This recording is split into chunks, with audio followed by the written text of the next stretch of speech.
Amor e ódio. Capítulo 5, primeira parte.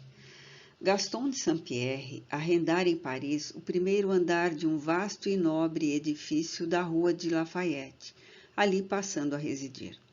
Tratava-se de um bairro comercial e a constante agitação das classes laboriosas movimentava-o até as primeiras horas da noite. Não existia nessa rua qualquer residência senhorial que indicasse a presença de um aristocrata. Mas d'Arberville não chegava a se impressionar seriamente com mais esse episódio de sua já acidentada vida. Pesava-lhe, é certo, a diferença do ambiente, pois fora a brusca mudança do aristocrático palácio de Saint-Germain para um muito prosaica da rua Lafayette. Para quem, como ele, fugira entre os mais notáveis astros da aristocracia, o modesto primeiro andar onde agora residia seria humilhante. Todavia, esse jovem, em cujo caráter seus detratores teimavam em descobrir tendências negativas, trazia nos refolhos da alma preciosas inclinações para o bem que precipitavam a germinar.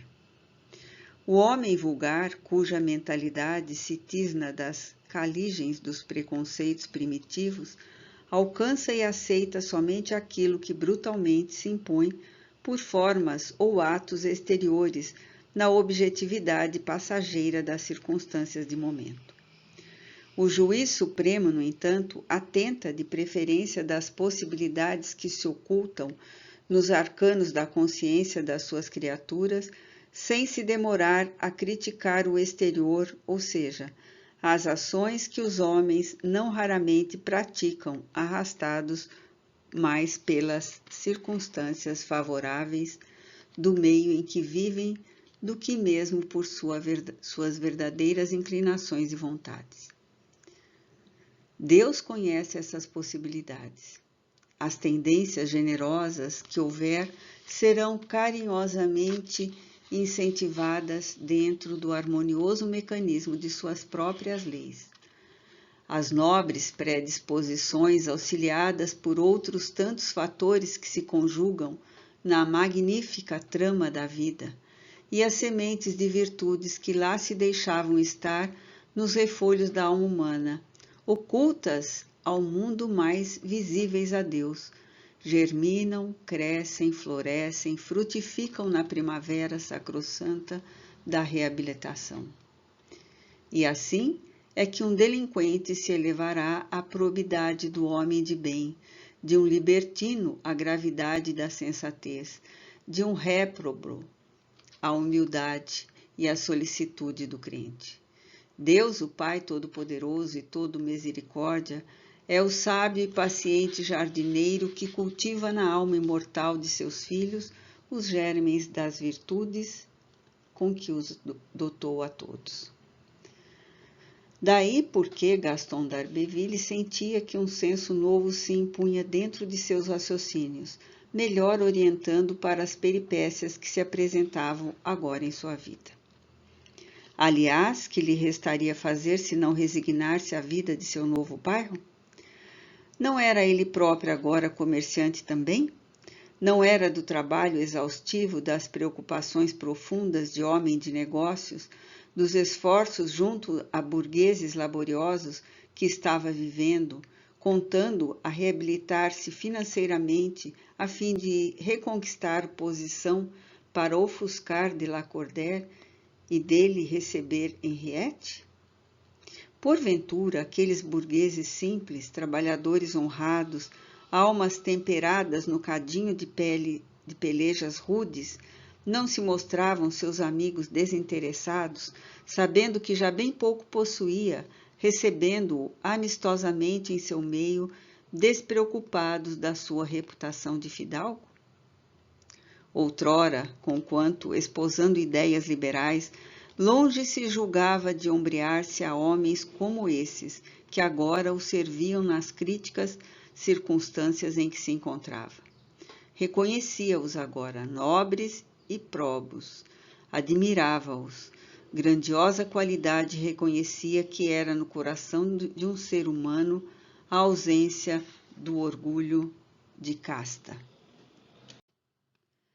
Preocupado com estas ilações do próprio raciocínio, porém resignado, sentiu-se bem na singeleza do seu primeiro andar. Aliás, seu bom gosto de artista, os desvelos de seu criado de quarto, que jamais abandonaria o amo, e a solicitude materna que lhe provera as malas de tudo que fosse útil e agradável, transformaram sua casa em habitação encantadora, a qual nem mesmo faltava o encanto de alguns tabuleiros ricamente floridos ao longo do terraço, transformando-o em aprazível jardim suspenso.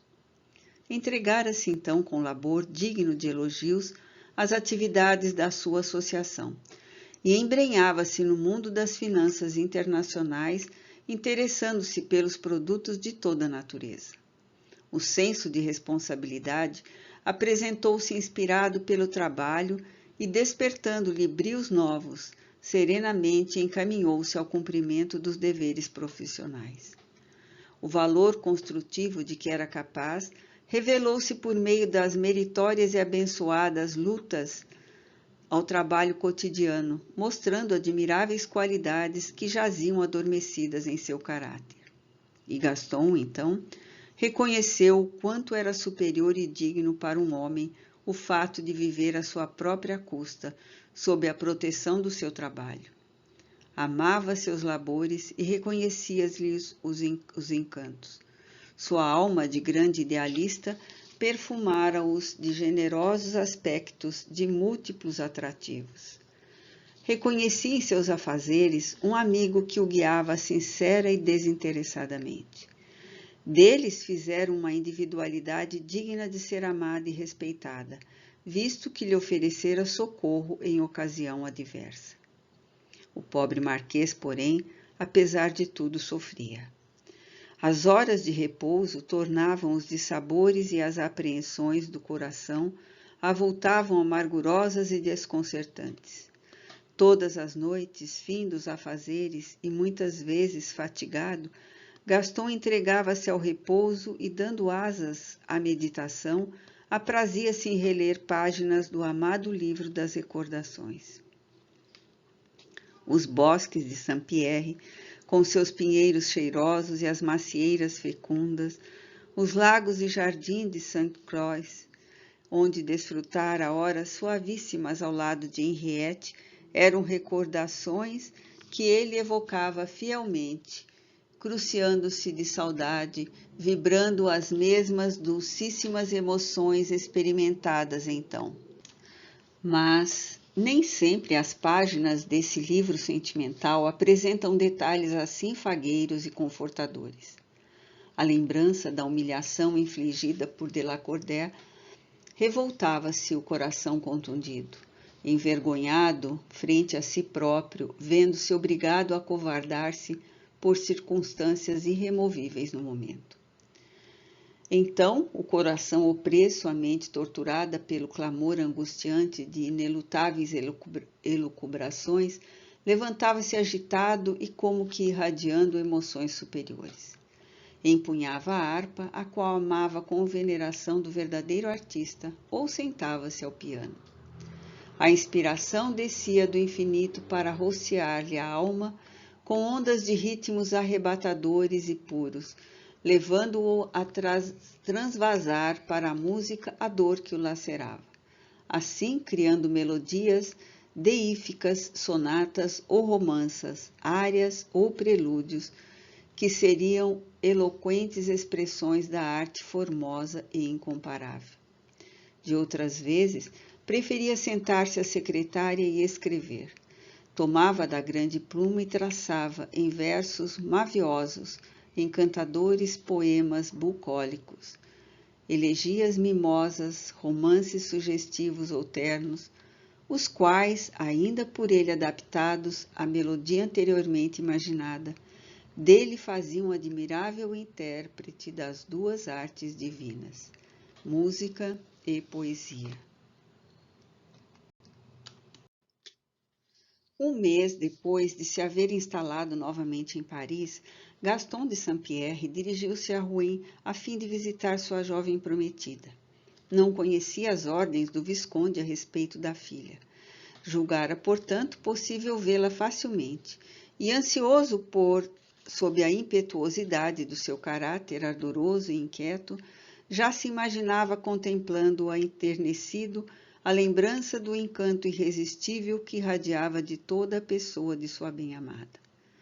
Mas, gentilmente recebido pela superiora dirigente do importante estabelecimento, na qualidade de parente da menina de Lacordaire, conforme achara por bem apresentar-se, apenas pudera colher informações acerca de sua saúde, pois declarara-lhe a respeitável dama, penalizada dentro da rigidez de suas responsabilidades, que ordens paternas lhe vedavam permitir à nobre educanda quaisquer visitas que não apresentassem licença escrita pelo próprio punho do Visconde. Decepcionado, o ansioso marquês confessou-se impotente para remover o inesperado empeço. Uma ordem do Visconde ser-lhe-ia totalmente impossível obter. As antigas relações haviam sido definitivamente rompidas entre as duas casas. A senhora Madeleine já não visitava sua amiga viúva d'Arbeville, e Flávia Henri, com seu antigo vizinho, se encontrava algumas vezes em Paris, furtava a si mesma a polidez de cumprimentá-lo. No entanto, o coração que devotadamente se consagra a outrem, geralmente adquire, pela força da circunstância, a preciosa virtude da perseverança. Gaston não desesperou ante a declaração da digna religiosa. Antes, perseverou no intento que o animava, a si mesmo prometendo o consolo insuperável de rever a lirial criatura que lhe perfumara o coração com as suaves essências de um sentimento sincero e dignificante. Ora, por determinado domingo de cada mês, a ilustre congregação franqueava ao público seu grande santuário. Situado de modo a tornar-se independente do edifício conventual, o santuário oferecia aos fiéis entrada em seu recinto, sem devassar quaisquer dependências daquele, o qual, no entanto, a este se ligava por comunicações internas. Uma vez por mês, portanto, os portões nobres do santuário descerravam-se em hospitaleiro e acolhimento ao mundo. As naves se abarrotavam de fiéis e ofícios solenes eram celebrados em honra ao padroeiro. Não se fechavam, então, senão à noite, as portas chapeadas da capela. Devotos de todas as classes iam e vinham, patenteando os ardores das próprias convicções. Enfermos acorriam para a súplica de milagres em troca de prendas que, fervorosos, depositavam sobre o altar. Mendigos postavam-se aqui e acolá pelas cercanias, espreitando compensadoras coletas. Ao meio-dia, abriam-se os portões do dispensário mantido pela nobre casa, atendendo à distribuição de dádivas à pobreza a ele filiada. Serviços estes desempenhados pelas excelentes mestras e suas educandas, que eram substituídas alternadamente de mês a mês. O dia prosseguia ruidoso e festivo entre manifestações de fé e fraternidade. Ao suave anunciar do Ângelus, porém, o incenso perfumoso subia em espirais graciosas de turíbulos embraseados. Os grandes lustres de cristal pendentes da abóbada do venerando templo enchiam-se de luzes fulgurantes. O capelão ornava-se com vistosos paramentos e iniciava seus mistérios sacerdotais, coadjuvado por outros religiosos menores. O órgão vibrava em notas melancólicas e doces de pureza emocional, suas cordas que se dirigiam tangidas por delicados fremitos imateriais e cânticos suaves, que traziam à lembrança nomes veneráveis de gênios da música sacra, enchiam de melodias a nave repleta de fiéis silenciosos de luzes e perfumes. Eram os ofícios da noite, com que se encerravam as cerimônias. Ora, enquanto ia e vinha pelos locais descritos, o jovem marquês não só observava que o santuário era guardado em velório durante o dia todo por 2 religiosas que se revezavam de 2 em 2 horas, até os ofícios da noite, como reconhecia em uma delas certa jovem pertencente ao círculo de suas relações sociais, quando em Paris se vira no apogeu da fortuna. Essa jovem, Alice do Fecal, desaparecera subitamente dos salões, sem que ele jamais se preocupasse em indagar do seu paradeiro. Deparando-o agora sob véus religiosos, surpreendeu-se profundamente, aliando, porém, imediatamente a extraordinária novidade à ideia obsediante por que se deixava dominar. Comunicar-se com a noiva reclusa. Como tentá-lo, porém? Nenhum alvitre lhe socorria a ríspida ansiedade. Em qualquer outra circunstância, ao reconhecer Alice envergando o feio burel de monja, ter-se-ia mantido discreto, não se fazendo reconhecido. Mas, presa de insopitável impaciência que lhe vinha postergando o senso do raciocínio, aproximou-se da jovem religiosa e, apresentando-lhe cumprimentos, manifestou a satisfação como a surpresa de ali encontrá-la. Falaram-se durante alguns curtos minutos, segundo o regulamento da casa. Não obstante, no decorrer da curta palestra, nada mais se atreveu a solicitar, senão informações quanto ao domingo seguinte, obtendo como resposta a desalentadora notícia de que apenas uma vez em cada mês se realizavam as mesmas festividades. Passou-se um longo mês, portanto, durante o qual D'Arberville se conservara em angustiosa expectativa, sem lograr a mais leve notícia do seu ídolo. Sob o império de enervantes induções, viu chegar finalmente a data para a nova peregrinação a Rouen. Contando encontrar a jovem prometida nos serviços do dispensário, uma vez que no mês anterior ela ali não comparecera, preparara longa missiva, confiando-lhe projetos futuros, renovando afirmativas anteriores, expondo as razões por que deveria ausentar-se por indeterminado prazo, visto que, dentro em breve, deveres imperiosos obrigariam a longas viagens. Entretanto, chegando ao dispensário e ali se demorando durante todo o tempo da distribuição das dádivas, não logrou satisfação para a ansiosa expectativa que trouxera. Vagou decepcionado e contrafeito pelas dependências franqueadas ao público, pondo-se a investigar meio seguro de fazer chegar às mãos da menina a ardente missiva que escrevera. Compreendendo apreensivo que o sol declinava e as primeiras tonalidades do crepúsculo não tardariam a se apresentar, dando ocasião a que o santuário se iniciasse as cerimônias da noite, decidiu-se o moço marquês à mais ousada tentativa que nessa tarde de ansiosa expectação sua mente rescaldante lhe poderia sugerir. Alice do Feval servia no plantão do santuário junto a uma religiosa de idade avançada, a qual não levantava jamais os olhos do livro de orações, enquanto ela própria se repartia na vigilância de praxe. Nada mais simples, portanto, do que aproximar-se e pedir-lhe auxílio. Sentia temerário o intento. Qualquer ação, porém, urgia tentar, impondo-se ao marasmo a que se reduzir o seu caso sentimental. Disposto a tudo, enervado ante a cansativa espera, acercou-se da freira que preparava círios para um altar e falou respeitoso, ao passo que ela se perturbava, tornando-se ainda mais lívida.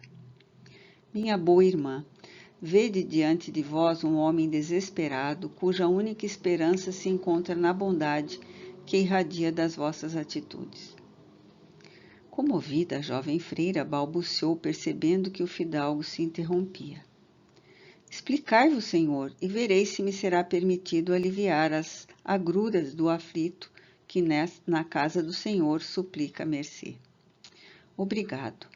Dizei-me, conheceis entre as alunas confiadas a esta nobre instituição a menina Henriette Flavier de Lacordaire? Sim, conheço-a. e até estimo particularmente. É uma das mais benquistas educandas do Sacré-Cœur. E seria possível, boa irmã, confiar-vos um segredo, contar com o vosso auxílio e descrição para me poder dirigir à menina de Lacordaire, ao menos uma única vez, enviando-lhe uma missiva por vosso intermédio? A noviça sobressaltou-se. Com que direito? Respondeu Severa. Falais-me dessa forma, sabeis que me propondes a cumplicidade de um crime? Mas o antigo príncipe das Salas revidou serenamente, acentuando as palavras com o sentimento que a ocasião exigia. Tomo Deus por testemunha da honestidade dos meus propósitos, Mademoiselle do Feval. Vós me conheceste noutro tempo. Compreendereis, portanto, que não seria levianamente que aqui me acho suplicando um favor que saberei agradecer. Eu e a menina de Lacordaire nos amamos há já algum tempo. Não obstante a negativa do senhor Visconde, seu pai, proíbe-nos a ventura das justas aspirações do coração. Tenho necessidade de viajar, de deixar a França por indeterminado prazo. Pesa-me, porém, afastar-me sem que me possa entender com ela acerca do nosso futuro. Ó, minha senhora, por quem sois, vejo a mesma bondade de outrora em vosso olhar. Ajudai-nos, dizei-me que compreendeis o suplício que nos crucia. Concordai em levar a Henriette essa missiva. Dizei que fareis tal sacrifício para alívio de um coração rijamente lacerado, que vos procurou como derradeira esperança. Assustada, a pobre feira circunvagou o olhar desvairado em derredor, investigando se não foram por outrem ouvidas as palavras a ela dirigidas, enquanto trêmula protestou. Não sabeis o que pedis, senhor Marquês. Oh, por quem sois? Retirai-vos, buscai outro meio, esse é impossível, não posso. Todavia, Gaston insistia, forçando a conversação que se prolongava para maior constrangimento da ansiosa monja. Que ao menos, insistia ele, transmitisse à menina Henriette recados verbais, narrando-lhe o que dele ouvia no momento, que lhe descrevesse as angústias que contemplava, notificando-lhe as saudades que o dilaceravam, a fim de que a pobre continuasse confiando em sua palavra, certa de que não fora olvidada por ele, que lhe jurara fidelidade eterna. E tanto ardor pôs d'Arberville nas palavras que proferia, tanta eloquência encontrou na própria aflição, a fim de convencer a tímida noviça, que esta concluiu, desejando livrar-se do colóquio imprudente que poderia despertar a atenção de estranho. Está bem, senhor Marquês, basta, farei o que me é proibido. Auxiliarei-vos vossos intentos. Confiai-me a carta e descansai, porque ainda hoje passará às mãos da menina de Lacordaire. O resultado desse colóquio foi que a freira e a discípula sentiram estreitamente seus laços de boa estima, que desde antes as uniam. Houve confidências de parte a parte. Alice do Feval fez mais, favoreceu com minuciosos cuidados a resposta de Henriette à carta de Gaston, e ainda uma outra missiva de Gaston em resposta a Henriette. Correspondência regular estabeleceu-se entre o casal de noivos, graças à solicitude da freira do plantão do santuário.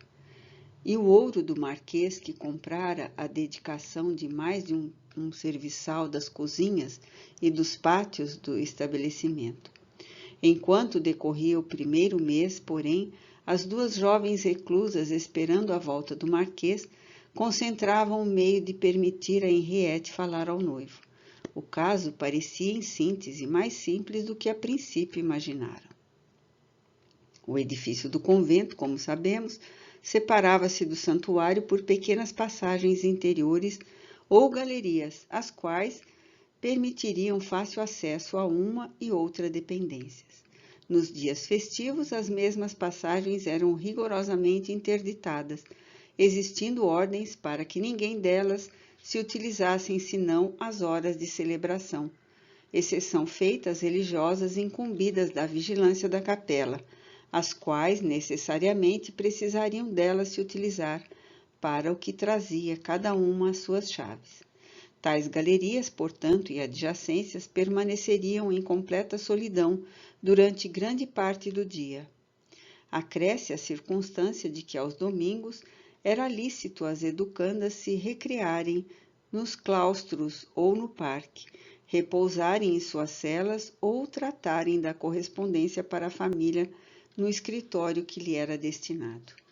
Seria fácil, assim sendo, furtar-se por alguns minutos a habitual vigilância, desde que, em desespero de causa, se conseguisse alguma audácia. Ademais, certas de uma comunicação com o exterior, seria inverossímil, as boas monjas jamais admitiriam a hipótese de que um enredo se tramasse dentro dos seus muros a fim de consegui-lo, e ainda menos que tal intento fosse produto do cérebro de uma novel serva tão tímida como Alice e de uma das mais conceituadas discípulas que o colégio se honrava de hospedar. A primeira entrevista na galeria de acesso ao santuário sucedeu-se à segunda. A esta sucedeu-se a terceira. E, finalmente, uma vez em cada mês, Gaston e Henriette falavam-se, patrocinados por Alice do Feval. Não havia do que temer-se. A jovem noviça atendia ao plantão da tarde, quando todas as atenções se voltavam geralmente para os acontecimentos do dispensário. No intervalo que a ela e a velha companheira permitia descanso, porém era o recinto velado por outras duas religiosas que se revezavam com aquelas. Informado de como deveria proceder, Gaston, cautelosa e temerariamente, atingia a sacristia, onde igualmente existiam altares convidando à contrição. Inteirava-se da passagem que levava ao local determinado e encontrava-se com a noiva, que no momento exato burlava as vigilâncias internas, intrometendo-se pelos labirintos de corredores e galerias que levavam à sacristia. Inalterável solidão envolvia aquelas silenciosas passagens, a que ricos vitrais emprestavam indefinível encanto. Somente por ali transitariam as religiosas substitutas do plantão do santuário. Aliás, o próprio marquês, temendo a arriscada aventura, tornava rápidas as visitas à noiva por aquela forma. Palavras trocadas à pressa, promessa ainda uma vez repetidas, pequenos queixumes de saudades, um anseio de esperança, era tudo o que se passava nos parcos instantes que se avistavam. Vigilante Alice de fora logo os relembrava, com discretas pancadinhas na porta exterior que não deveriam ser imprudentes. Pesarosos de se ausentar da França, agora que sucessos novos lhe permitiam rever o ídolo por quem daria a própria vida, o moço fidalgo adiava indefinidamente as projetadas viagens, embalado pelo fictício contentamento de alguns minutos de felicidade. De longe em longe, quando a prudência aconselharia medidas enérgicas e decisivas para a consecução dos esponsais. E 5 meses se escoaram céleres. Um dia, porém, pelo 6º mês, a insustentável situação teve seu inevitável desfecho. Alice do Feval, vigilante, avisara aos imprudentes noivos que terminasse a entrevista. Urgiu o regresso da jovem à cela, antes que sua ausência fosse notada pela irmã vigia. Alguns minutos mais e o plantão seria rendido. Aquele corredor era a passagem forçada para o santuário. Mas é tão penoso o momento da despedida para 2 corações que se idolatram. Mais um adeus, um pedido, mais uma promessa ainda, e o tempo se dilata sem que se torne percebido. Inquieta a jovem noviça, observando que Gaston tardava em aparecer de volta ao santuário, vai pela 2ª vez adverti-los de que se apressassem, fazendo soar as pancadinhas convencionais na porta que dá para a sacristia. Custava-lhe, porém, sobremodo, o se separarem naquele dia. Sobre seus corações apreensivos estendia-se véu sombrio e inexplicável amargura, criador de funestos pressentimentos que comumente precede os acontecimentos decisivos. Henriette chorava. Ansioso e enternecido, o belo marquês encorajava-a com protestos de esperança, desencorajado, por sua vez, de afastar-se, deixando-a presa de tão inquietante desânimo. De súbito, suas atenções se voltaram para insólito rumor de passos e vozes abafadas, que se fizeram sentir na galeria maior, que inevitavelmente se comunicava com aquela que se achavam. Impossível tentar ocultar-se, passando a sacristia e ganhando, de qualquer forma, o corpo da capela, porque acabavam de assomar no extremo da galeria, bem à frente deles, as duas religiosas que renderiam o plantão. Aterrada, fora de si, a pobre menina refugia-se atrás do marquês, o qual a ampara suavemente pelo braço, avaliando a gravidade do momento e disposto a enfrentá-lo. Vendo-os, as duas mulheres soltaram um grito de surpresa, e o primeiro gesto que tiveram foi o de retornarem ao sítio de onde haviam saído. Mas fora indecisão passageira. O fato de ali surpreenderem uma educanda, envergando o traje especial do internato, acompanhada de um cavalheiro, encheu-as de estupor, permitindo-lhes coragem para a reação. Investiram novamente, então, exaltadas por justa indignação, vociferaram enquanto arrebataram Henriette de ao lado do marquês. Mademoiselle, o que significa isto? Como chegaste até aqui? Como ousaste, cavalheiro? Quem sois e como pudestes profanar este recinto? Seguiu-se um momento de confusão. Aturdido pelo assombro, o próprio Gaston não soube de momento desculpar-se e desculpar Henriette. Esta, por sua vez, mortalmente pálida, tremia como varas de junco, parecendo querer desmaiar a cada instante. Finalmente, o próprio marquês, dominando-se, falou com respeitoso cumprimento. Apenas eu sou o culpado desta infração, minhas senhoras. Conduzi-me à presença de vossa Madre Superior. A ela procurarei explicar. Retirai-vos desta casa, senhor, foi a única resposta. Sois indigno de permanecer sobre os umbrais de Sacré-Cœur.